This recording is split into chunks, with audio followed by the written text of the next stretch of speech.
في اي عام او في اي سنه بتتذكروا كانت تنباع السندويشه ب10 قروش؟ معقول لسه البركه موجوده في مطاعمنا؟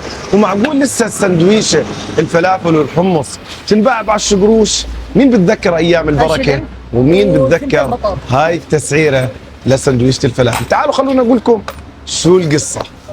أنا عبد الكريم جابر صاحب مطاعم أبو جابر.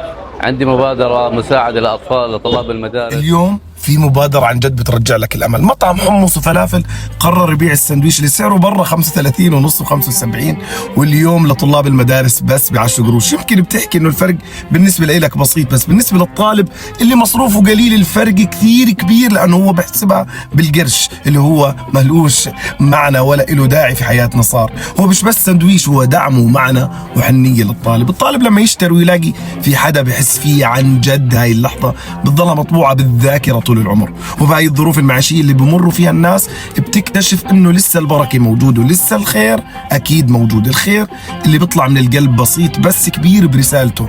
يعني عن جد الواحد هو بمكانه بشغله بمحله الصغير بيقدر يكون صاحب رسالة ويترك اثر. مش لازم تكون المبادرات ضخمة عشان نغير، كلمة حلوة او سندويشة ب10 قروش بتعمل فرق بحياة طالب وبتزرع جواته انه لسه الدنيا بخير.